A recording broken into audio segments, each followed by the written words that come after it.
आज हम केतु के बारे में बात करने जा रहे हैं। केतु एक चमत्कारिक और रहस्यमय ग्रह है। इसके फलित को हम किस प्रकार से कर सकते हैं, केतु को कुंडली में हम किस प्रकार से समझकर किसी नतीजे पर पहुंच सकते हैं, इसी विषय को आज हम इस वीडियो के अंदर कवर करेंगे। देखिए, केतु के बहुत सारे कारकत्व है और सभी कारकत्व जो है अपने आप में काफ़ी महत्वपूर्ण है, परंतु हम बात करेंगे आज एक ऐसे कारकत्व की जिनके बारे में आप सभी लोग अच्छी तरह से परिचित है। आपने एक नाम ज़रूर सुना होगा, डिटैचमेंट। ये डिटैचमेंट क्या होता है, किस प्रकार से हम इसको कुंडली के अंदर समझ सकते हैं और किस प्रकार से हम ये जान सकते हैं कि किस प्रकार से डिटैचमेंट करेगा। तो आइए हम सबसे पहले यही समझने का प्रयास करते हैं कि केतु किस प्रकार से आपको जो है चीज़ों से विरक्त करेगा। इसके लिए सबसे पहले हमें ये जानना होता है कि केतु कौन से भाव के अंदर आपका विराजित है। मान लीजिए कि केतु आपका लगन के अंदर बैठा हुआ है, तो लगन से आप अपने शरीर को देखते हैं, आपके स्वास्थ्य को देखते हैं, तो आपका स्वास्थ्य जो है यहाँ प्रभावित होने जा रहा है, ऐसा आप कह सकते हैं। लगन से आप अपने व्यक्तित्व को देखते हैं, तो व्यक्तित्व के ऊपर इस केतु का जो है नेगेटिव प्रभाव पड़ता हुआ नज़र आएगा। आपकी जो कार्य क्षमता है उसके ऊपर प्रभाव पड़ेगा। आप ढीले स्वभाव के हो सकते हैं, आप काफ़ी कन्फ्यूजिव हो सकते हैं, आपके मन में कोई न कोई कन्फ्यूजन ज़रूर रहेगा। आप भयभीत हो सकते हैं, डरे हुए हो सकते हैं, सहमे हुए हो सकते हैं। आपके मन में किसी न किसी प्रकार का कोई फोबिया हो सकता है। ये सब जो है गुण केतु के अपने गुण होते हैं, और जब लगन के अंदर बैठता है तो केतु का संबंध आपसे स्थापित हो जाता है। आपके अंदर ये कमियां स्पष्ट रूप से देखने को मिलेंगी। अगर मान लीजिए केतु आपका कुंडली के दूसरे भाव में बैठा हुआ है, तो दूसरे भाव की चीज़ें आपकी पहुंच से दूर होंगी, क्योंकि केतु का एक सबसे बड़ा नियम यह है कि केतु जिस भाव में बैठता है उस भाव की चीज़ों से आपको दूर कर देता है। उस भाव से संबंधित चीज़ों को पाने के लिए आप प्रयत्न तो करते रहते हैं, परंतु आपको जो है सफलता नहीं मिलती है और वो चीज़ें आपसे दूर होती चली जाती है। तो दूसरे भाव से हम फैमिली को देखते हैं, तो ये केतु जो आपके दूसरे भाव में बैठा हुआ है ये आपको अपनी फैमिली से दूर करेगा। दूसरे भाव से हम फाइनेंस को देखते हैं, तो आपकी आर्थिक स्थिति कहीं न कहीं जो है गड़बड़ होती हुई नज़र आएगी। दूसरे भाव से हम खान पान को देखते हैं, तो आपके खान पान और रहन सहन के ऊपर इस केतु का काफ़ी गहरा असर पड़ेगा। दूसरे भाव से हम वाणी को भी देखते हैं, तो आपकी वाणी के अंदर कोई न कोई जो है डिफेक्ट ज़रूर नज़र आएगा, ऐसा हम कह सकते हैं। अब ये केतु मान लीजिए कि आपकी कुंडली के तीसरे भाव के अंदर बैठा हुआ है, तो तीसरे भाव की चीज़ों को आप देखिए। तीसरे भाव में क्या क्या चीज़ आती है, वो चीज़ें इससे प्रभावित होंगी। तीसरे भाव से हम अपने छोटे भाई बहनों को देखते हैं, तो यहाँ पर छोटे भाई बहनों से ये केतु आपको दूर करेगा, डिटैच करेगा। अगर हम चौथे भाव की बात करें, तो चौथे भाव के अंदर बहुत सारी चीज़ें हमें देखने को मिलती हैं, और ये केतु आपको चौथे भाव की चीज़ों से आपको दूर करेगा। जैसे कि चौथे भाव से हम माँ को देखते हैं, तो ये केतु आपको अपनी माँ से दूर करेगा। माँ के साथ आपके संबंध जो है बिगड़े हुए रहेंगे। चौथे भाव से हम मकान को देखते हैं, भूमि को देखते हैं, वाहन को देखते हैं। तो यदि आप किसी वाहन की चाहत रखते हैं या फिर भूमि की चाहत रखते हैं या मकान बनाना चाहते हैं, तो इन चीज़ों के अंदर आपको काफ़ी दिक्कतें पेश आएंगी, क्योंकि ये केतु आपको इन चीज़ों से दूर रखने की कोशिश करेगा। आप जैसे जैसे मेहनत करोगे, जैसे जैसे इन चीज़ों को पाना चाहोगे, आपके सामने कई प्रकार की दिक्कतें पेश आएंगी, और उन दिक्कतों से पार पाते पाते ही जो है आप अपने जीवन का एक लंबा समय जो है व्यतीत कर दोगे। चौथे भाव से हम सभी प्रकार के सुख संसाधनों को देखते हैं और ये केतु आपके इन सुख संसाधनों के अंदर काफ़ी परेशानी पैदा करने वाला है। घर के एटमॉस्फेयर को हम चौथे घर से देखते हैं तो यहाँ पर भी आपको काफ़ी दिक्कतें आने वाली है। घर का जो टेम्परेचर है वो बढ़ा हुआ नज़र आएगा, क्योंकि केतु एक अग्नि तत्व का ग्रह है और जब चौथे घर के अंदर बैठता है तो घर की शांति को भंग करेगा निश्चित रूप से। और हम पांचवें घर की बात करें तो पांचवें घर से हम संतान को देखते हैं। तो आप अपने संतान को लेकर किसी न किसी तरह से जो है पीड़ित रहेंगे, या तो आपको संतान होने में दिक्कत आएगी या फिर संतान होने के बाद में उनसे संबंधित किसी परेशानी को लेकर आप परेशान रहेंगे, या फिर संतान से आपकी दूरियां जो है बढ़ती हुई नज़र आएंगी। ये केतु इसी प्रकार से जो है काम करेगा। पांचवें भाव से हम प्रेम प्रणय को देखते हैं, तो आप यदि किसी इस प्रकार की चीज़ों में इन्वॉल्व हैं तो इससे भी आपको ये केतु दूर करने वाला है। छठे भाव से हम जॉब को देखते हैं तो आपको जॉब में दिक्कतें आ सकती है। छठे भाव से हम अपने किए हुए काम के बदले जो पैसा हासिल करते हैं उन पैसे को वसूल करने के अंदर आपको दिक्कतें आ सकती है। सातवें घर की अगर हम बात करें तो सातवें घर से हम वैवाहिक जीवन को देखते हैं, अपने लाइफ पार्टनर को देखते हैं। तो आपके अपने लाइफ पार्टनर के साथ संबंध खराब हो सकते हैं, आपको अपने वैवाहिक जीवन के अंदर तकलीफें ये केतु देता हुआ नजर आएगा। सातवें भाव से हम कस्टमर्स को भी देखते हैं, तो आपके अपने कस्टमर के साथ में संबंध बिगड़े हुए रहेंगे। आप किसी भी कस्टमर को जो है ठीक तरीके से जो है डील करने में अपने आप को असमर्थ पाएंगे। और सातवें भाव से हम अपने बिजनेस पार्टनर को भी देखते हैं, बिजनेस को भी देखते हैं, तो ये सेक्टर भी आपका जो है प्रभावित हुए बिना नहीं रहेगा।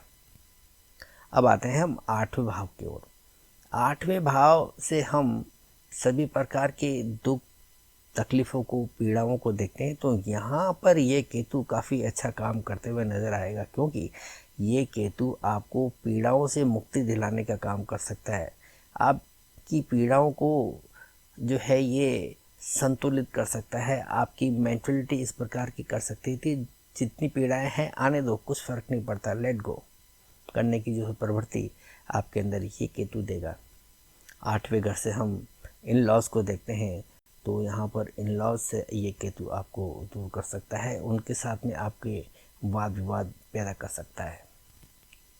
नौवें भाव की अगर हम बात करें तो नौवें घर के अंदर ये केतु जो है मिले जुले परिणाम देता है, क्योंकि नौवां घर धर्म का होता है, अध्यात्म का होता है। तो ये केतु नौवें घर के अंदर धार्मिक और आध्यात्मिक प्रवृत्ति को जो है बढ़ावा देने का काम तो करेगा, परंतु साथ ही साथ ये अपने पिता के साथ में दूरियां बढ़ाता हुआ नज़र आएगा, और आपके गुरुजनों के साथ में भी ये काफ़ी दूरियां बढ़ाएगा। अब बात कर लेते हैं हम 10वें घर की। 10वें घर से हम करियर को देखते हैं, 10वें घर से हम नेम, फेम, प्रसिद्धि, इज्जत, शोहरत को देखते हैं। तो व्यक्ति जो भी काम करेगा, पहली बात तो उसे काम करने में दिक्कत आएगी, दूसरा उसको नाम, इज्जत और शोहरत मिलने में काफ़ी दिक्कत है ये केतु पेश करेगा। 10वें घर से हम गवर्नमेंट को देखते हैं, गवर्नमेंट से जुड़े हुए अधिकारियों को देखते हैं, या फिर गवर्नमेंट से जुड़े हुए काम को देखते हैं। अगर आप किसी इस प्रकार के काम से जुड़े हुए हैं तो निश्चित तौर पर जो है ये केतु आपके लिए परेशानी खड़ा करेगा। और अगर हम 11वें भाव की बात करें तो 11वें भाव से हम अपने सभी मित्रजनों को देखते हैं, अपने संबंधों को देखते हैं, किसी फीमेल को देखते हैं, तो इनसे ये आपके संबंध खराब कराएगा। 11वें भाव से हम इनकम ऑफ सोर्स को देखते हैं, तो ये सेक्टर भी आपका जो है यहाँ प्रभावित होगा। 12वें भाव के अंदर केतु यहाँ मोक्ष देता है। 12वें भाव का केतु काफ़ी अच्छा माना जाता है, परंतु इसके भी हमें नेगेटिव परिणाम देखने को मिलते हैं, क्योंकि वैवाहिक जीवन की नज़रिए से 12वां घर काफ़ी महत्वपूर्ण होता है। ये फिज़िकल प्लेजर का होता है, और यहाँ आपको जो है इन चीज़ों के अंदर ये केतु परेशानियाँ पैदा करने वाला है, और इसका सीधा सीधा असर आपके मैरिटल लाइफ पर पड़ने वाला है। तो आप इस बुरे प्रभाव से बच नहीं सकते।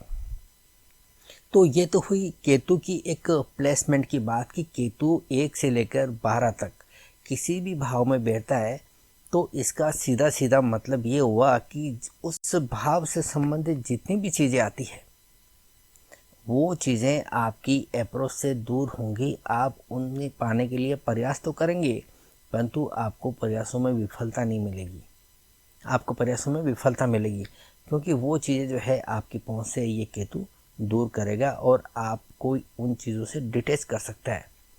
तो ये था एक केतु का प्रभाव कि केतु कौन से भाव में बैठता है और जिस भाव में बैठता है उसका हमें किस प्रकार से परिणाम देखने को मिलेगा।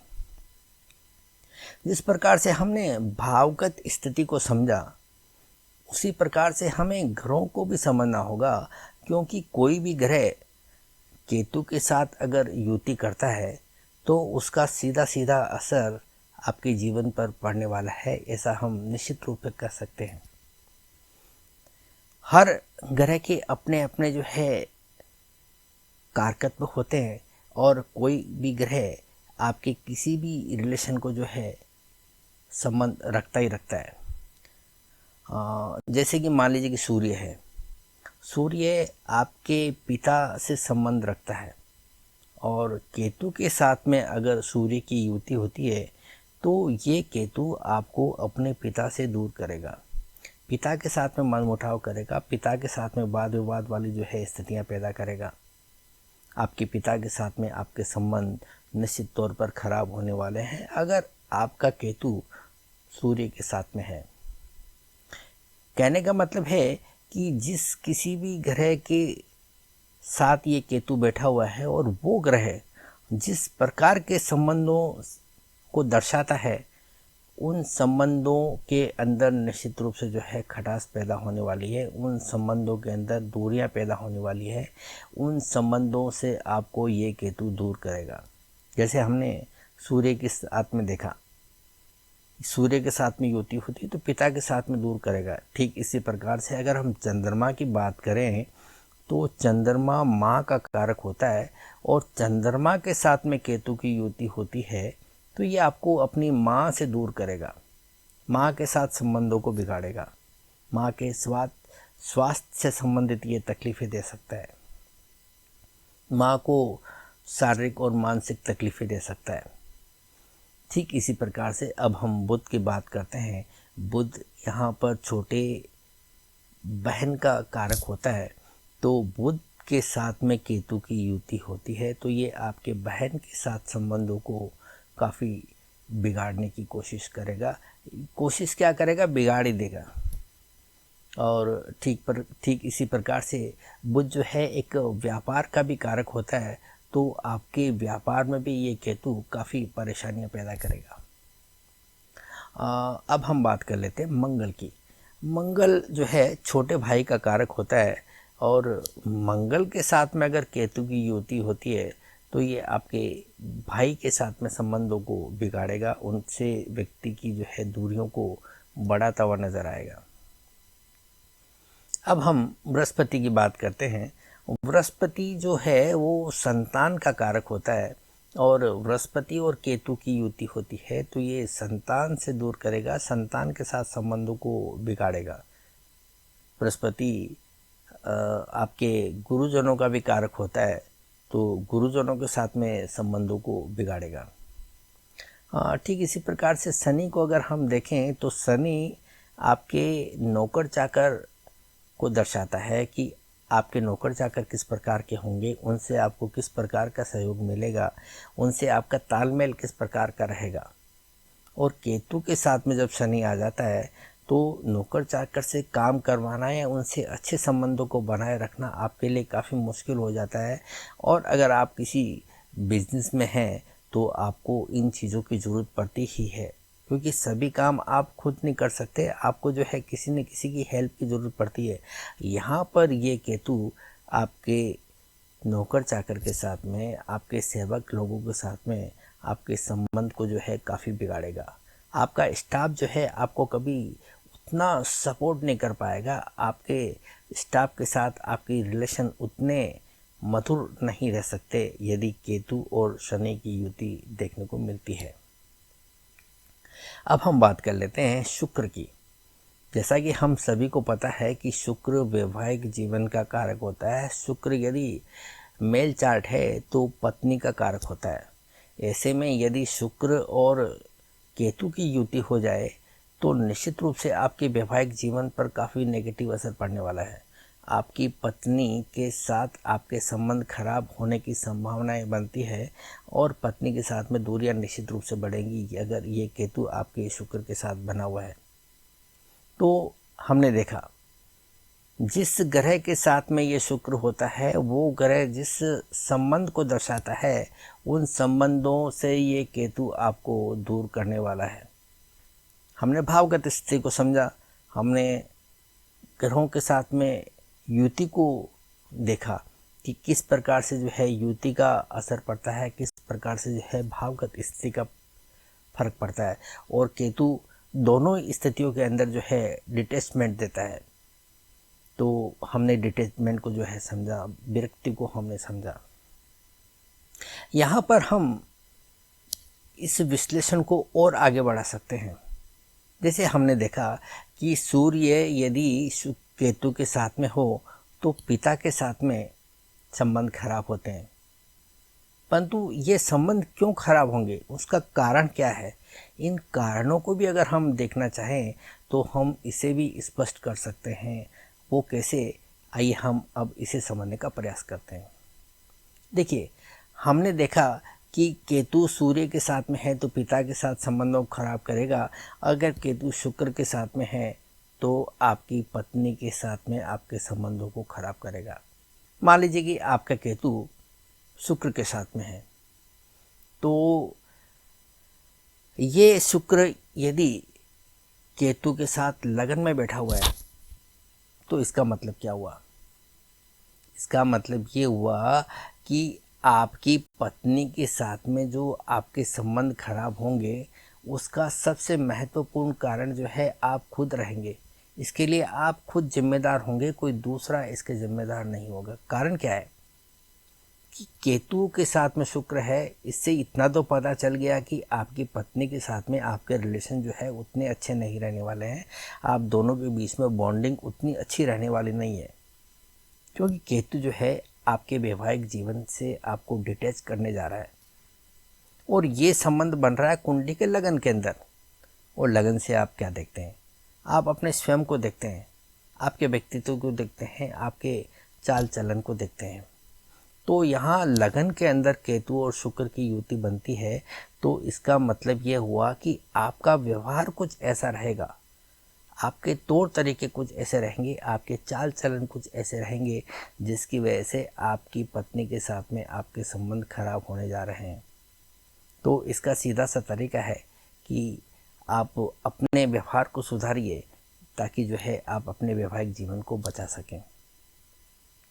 अब हम बात कर लेते हैं शुक्र केतु की युति को दूसरे भाव में रखकर। मान लीजिए कि आपकी शुक्र की युति जो है कुंडली के दूसरे भाव में है, और दूसरे भाव में होने का मतलब है कि दूसरा भाव ही आपके इस संबंधों की नकारात्मकता का कारण बनेगा।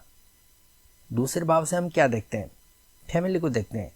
तो आपके वैवाहिक जीवन में आपकी पत्नी के साथ जो संबंध खराब होने जा रहे हैं उसका एक कारण जो है आपकी फैमिली हो सकती है। हो सकती है क्या? होगी।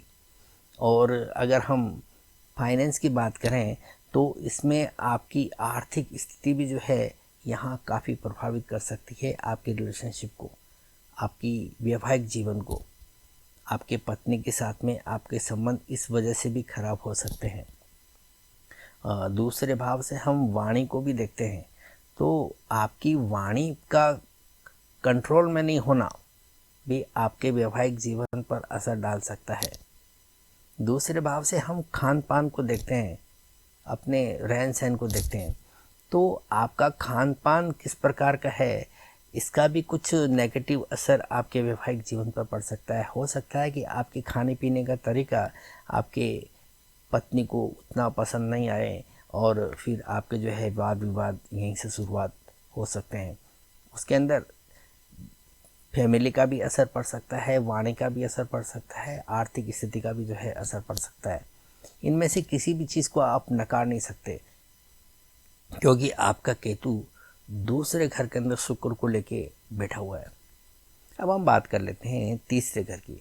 मान लीजिए कि ये युति तीसरे घर में है, तो तीसरे घर से हम भाई बहनों को देखते हैं, तो आपके भाई बहन ही आपके वैवाहिक जीवन में परेशानी का कारण बन सकते हैं।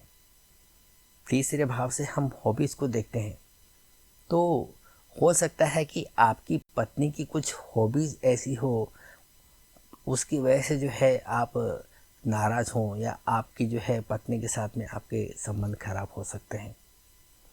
अब बात कर लेते हैं चौथे भाव की। चौथे भाव से हम माँ को देखते हैं, तो हो सकता है कि आपकी माँ के कारण आपके वैवाहिक जीवन में तकलीफ़ें आ जाए, आपकी पत्नी के साथ में संबंध खराब हो जाए, उन दोनों के अंदर मनमुटाव हो जाए, जो आपके वैवाहिक जीवन को प्रभावित कर सकता है। चौथे भाव से हम मकान को देख सकते हैं, और चौथे भाव में जब केतु बैठा है तो निश्चित तौर पर जो है आप अपना मकान बनाएंगे, इसके बारे में एक संदेह बना हुआ रहता है। आप वाहन ले पाएंगे, इसके अंदर भी एक संदेह बना हुआ रहता है। हो सकता है कि आपकी पत्नी का डिमांड हो कि मेरा अपना खुद का मकान हो, मेरा अपना खुद का एक वाहन हो, तो जब आप उसे ये चीज़ें नहीं दे सकें, तो फिर हो सकता है कि इस चीज़ को लेकर आपके संबंध आपके पत्नी के साथ में खराब हो जाए। ठीक इसी प्रकार से चौथे भाव से हम अपने घर के वातावरण को देखते हैं कि घर का एटमॉस्फेयर किस प्रकार का रहेगा, वहाँ पर किस प्रकार की जो है रौनक रहेगी। तो चौथे भाव के अंदर केतु बैठा हुआ है, तो इन चीज़ों से भी ये केतु डिटेच करने वाला है, और आपके घर का वातावरण आपके वैवाहिक जीवन को प्रभावित कर सकता है। और साथ ही साथ ये जो चौथा भाव होता है वो पांचवें भाव का 12वां होता है। तो 12वें भाव से हम जो ब्रेकअप को देखते हैं, और चौथे भाव के अंदर जब ये इस प्रकार का कॉम्बिनेशन बनता है, तो हो सकता है कि आपके वैवाहिक जीवन के अंदर ये ब्रेकअप ही करवा दे। अब हम बात करते हैं कुंडली के 5वें घर की। 5वें घर से हम संतान को देखते हैं, तो हो सकता है कि आप पति पत्नी के बीच में संबंध खराब होने का कारण आपकी संतान हो, और ये भी हो सकता है कि संतान नहीं होने की वजह से आपके वैवाहिक जीवन पर असर पड़ा हो, आप पति पत्नी के अंदर संबंध इसी वजह से खराब हो गया हो। और 5वें घर से हम प्रेम प्रणय को देखते हैं, तो एक ये भी कारण हो सकता है कि आपके अपने प्रेम प्रसंग आपके वैवाहिक पार्टनर को उतना पसंद नहीं आए, और इसकी वजह से जो है आपके अंदर दूरियां बढ़ जाए। अब हम बात कर लेते हैं कुंडली के 6ठे घर की।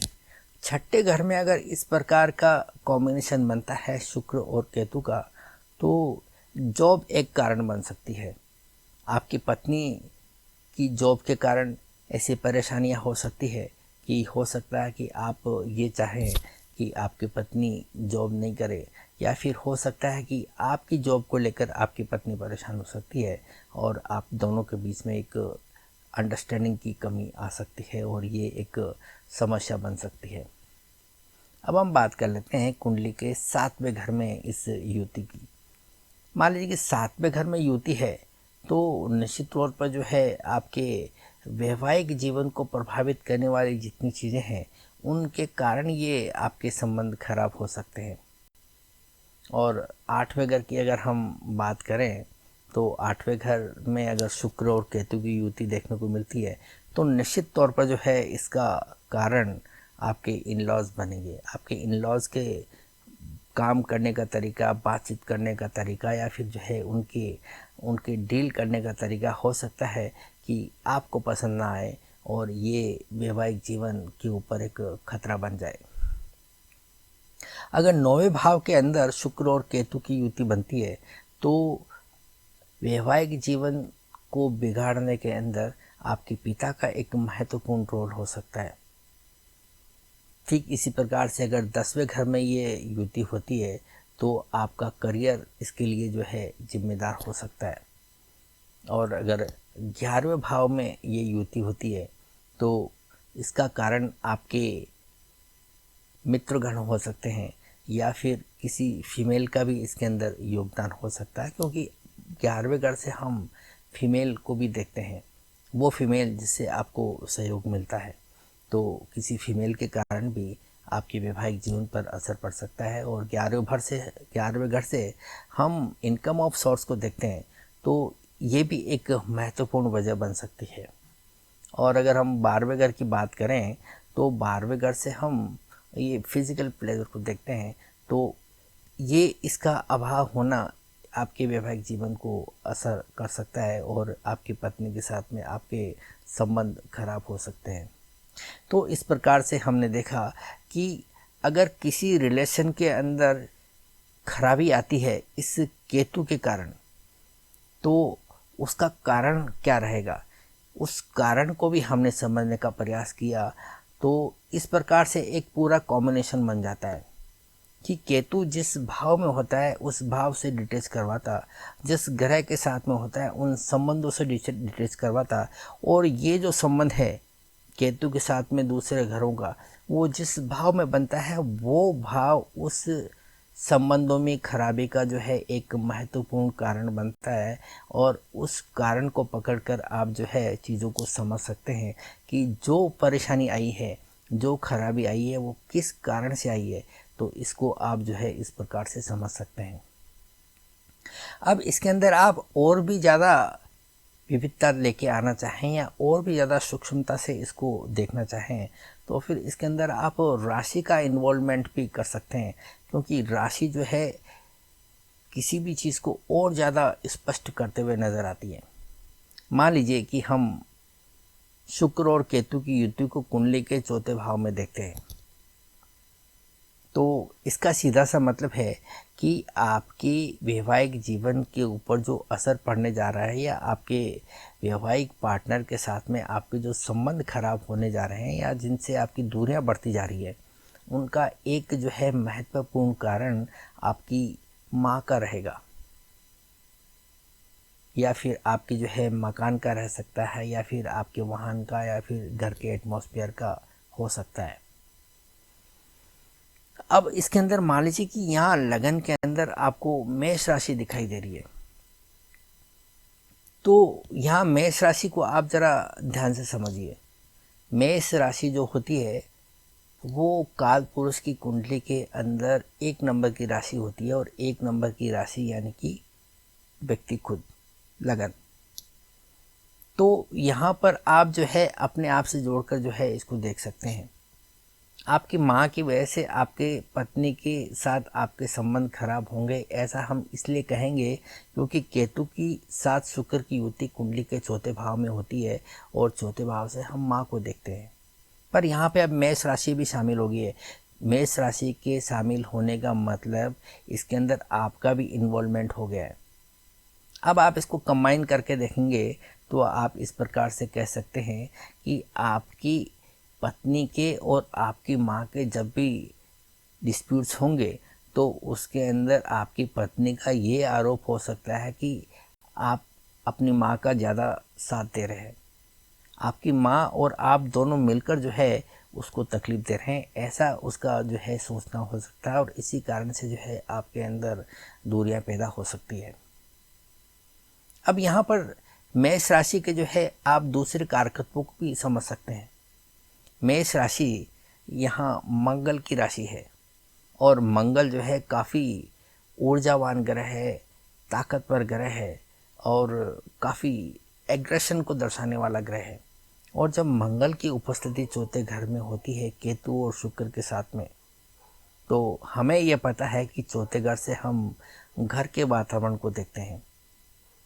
तो यहाँ पर जब मंगल की उपस्थिति होंगी, केतु की होंगी, तो यह निश्चित तौर पर जो है घर का वातावरण काफ़ी ज़्यादा गर्म हो सकता है, काफ़ी ज़्यादा उथल पुथल हो सकती है।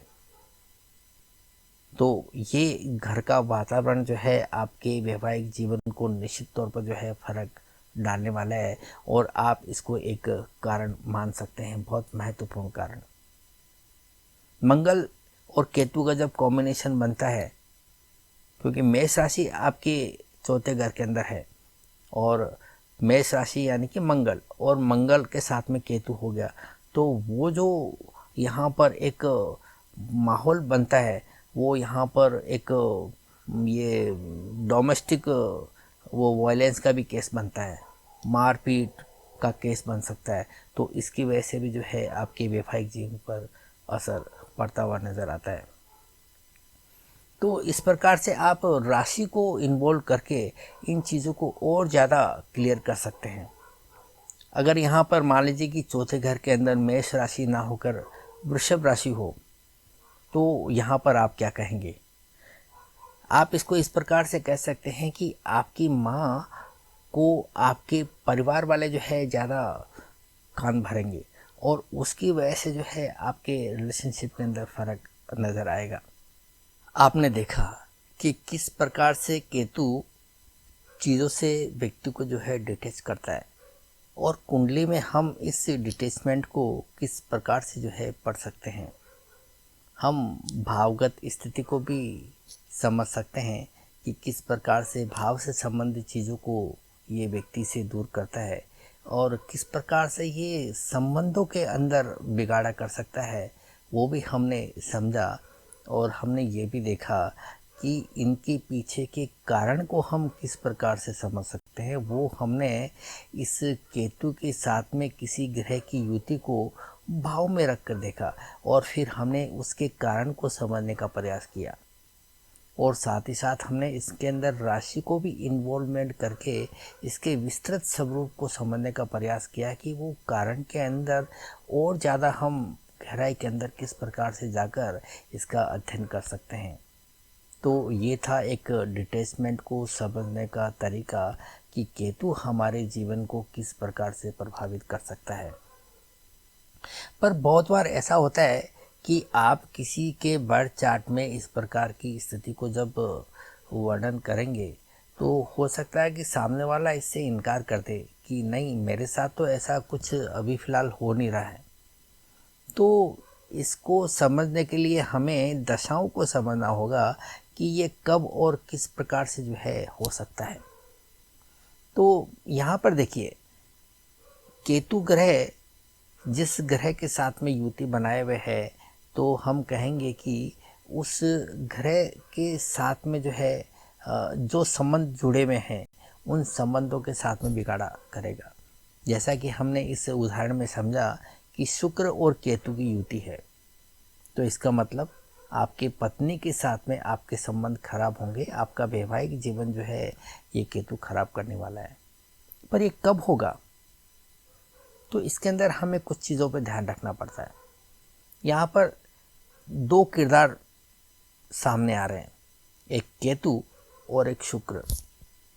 तो यहाँ पर हम कह सकते हैं कि जब केतु के अंदर शुक्र की महादशा आएंगी तब ऐसा हो सकता है, या फिर शुक्र के अंदर केतु की दशा आएंगी तब भी ऐसा हो सकता है। यहाँ पर मेष राशि है, तो मेष राशि का संबंध मंगल से है, तो हम ये भी कह सकते हैं कि जब मंगल का प्रत्यंतर आएगा केतु शुक्र में या शुक्र केतु में, तब भी इस प्रकार की स्थितियाँ बन सकती है।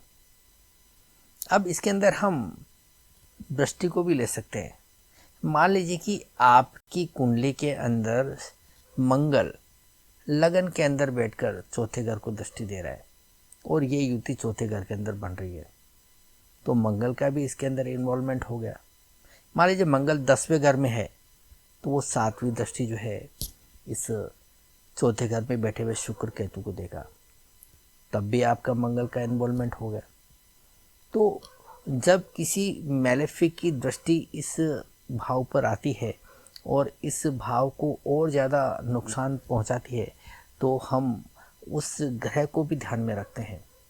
जैसे मान लीजिए मंगल की दृष्टि आ रही है इस शुक्र केतु के ऊपर, तो जब भी शुक्र केतु के अंदर मंगल का प्रत्यंतर आएगा, फिर या फिर केतु के अंदर मंगल की अंतर्दशा आएंगी या फिर शुक्र के अंदर मंगल की अंतर्दशा आएंगी, तब भी हमें इसी प्रकार के तीक्ष्ण अनुभव देखने को मिलेंगे। और यहाँ पर ट्रांजिट का भी एक महत्वपूर्ण रोल होता है। जब इस युति को दृष्टि देने वाला मंगल जब कुंडली के चौथे घर के ऊपर से गोचर करेगा तब भी इस प्रकार की स्थितियां बन सकती है। यहाँ पर हिट का भी जो है अपना महत्व होता है।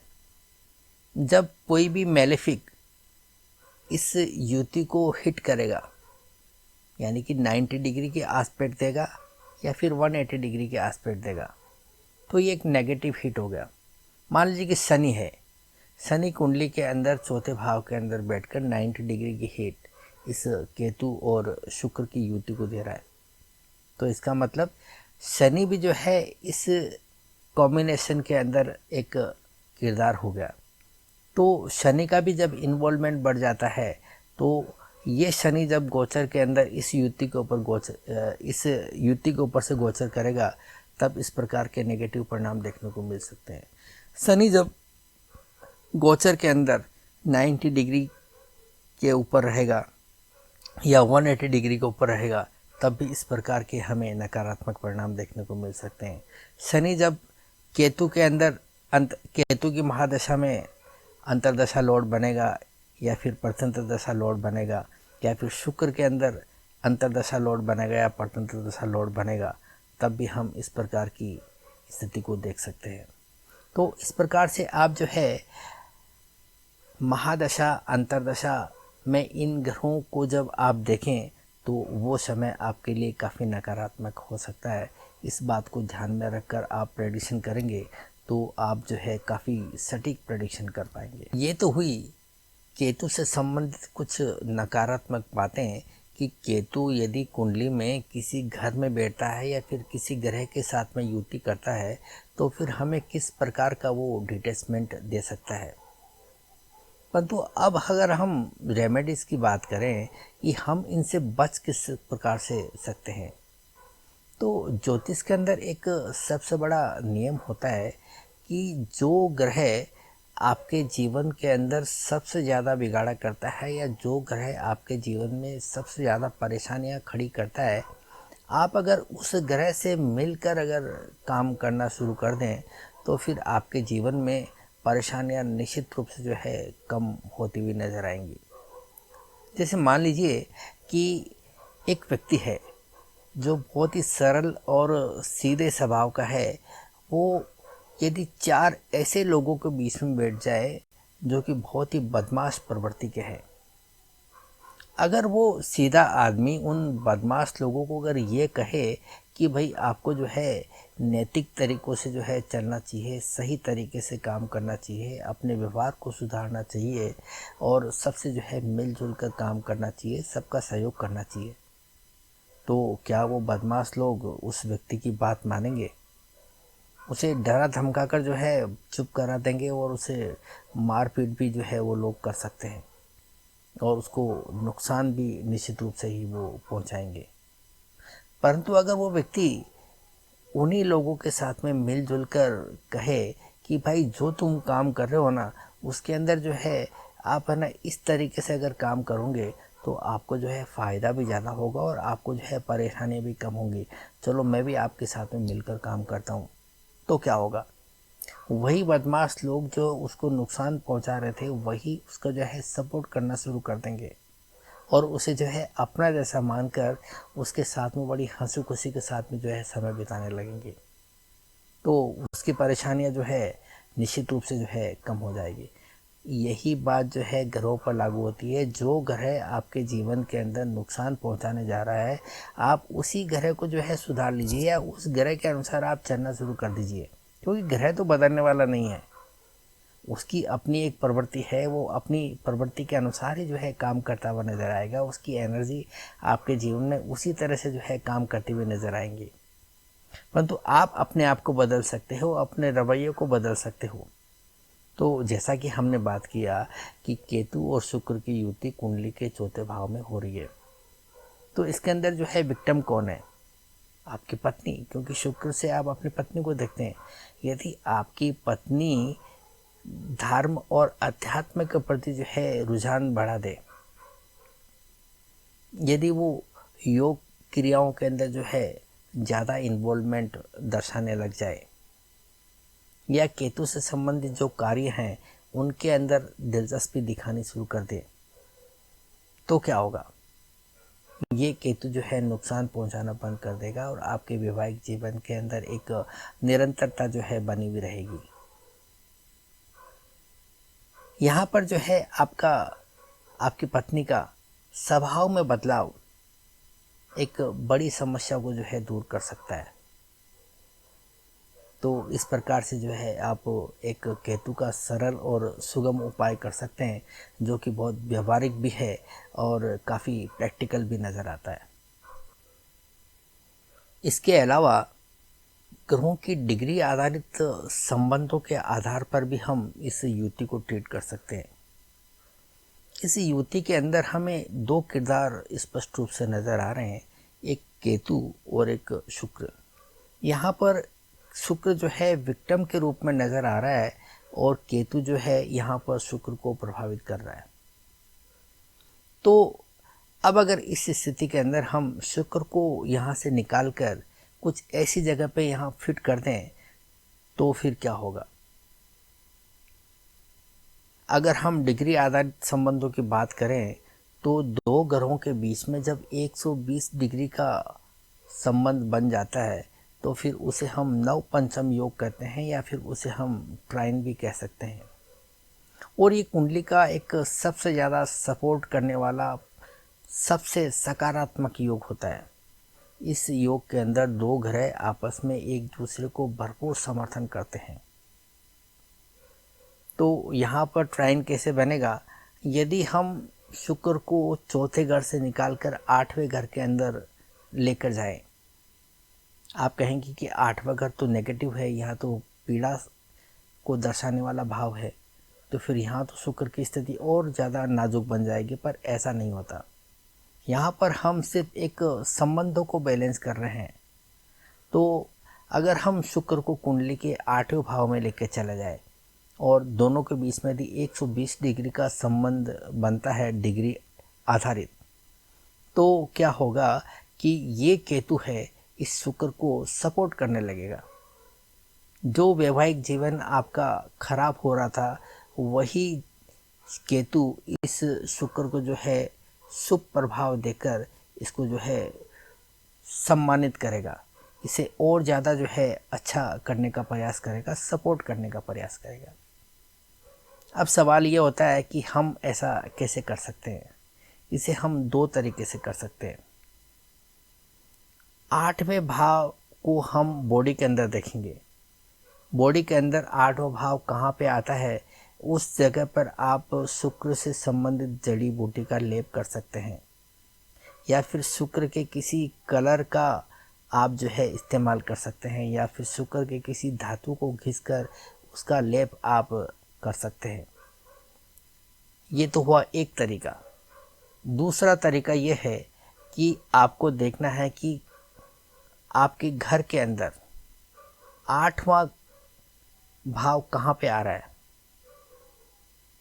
उस जगह पे आप शुक्र के आर्टिकल्स रख सकते हैं, सौंदर्य प्रसाधन की चीज़ें रख सकते हैं। वहाँ पे आप कोई बहुत मॉडर्न सीनरी रख सकते हैं या फिर किसी ऐसे मॉडर्न इक्विपमेंट को रख सकते हैं जो कि आपके साज सजावट के अंदर काम आती है या फिर आपके सौंदर्य प्रसाधन के बढ़ाने के लिए काम आने वाली चीज़ हो सकती है। तो ऐसी चीज़ों को आप वहाँ रख कर इसका असर देख सकते हैं। इस युति को आप जो है बैलेंस कर सकते हैं। तो आप इसे जो है बॉडी के ऊपर भी ट्रीट कर सकते हैं और वास्तु के अंदर भी ट्रीट कर सकते हैं। ये वीडियो थोड़ा लंबा हो गया है, इसलिए मैं इस विषय को इतनी डीप में जाकर आपको नहीं बता पा रहा हूँ। अगर आपने कमेंट किया या इस विषय में अगर और ज़्यादा जानने का इच्छा जताई तो मैं इसके लिए एक पर्टिकुलर वीडियो लेकर आऊँगा जिसमें आपको मैं इसे और ज़्यादा अच्छी तरह से क्लियर करके समझाने का प्रयास करूँगा।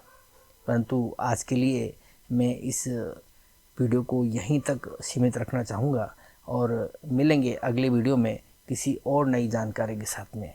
तब तक इजाज़त चाहूँगा। Thank you.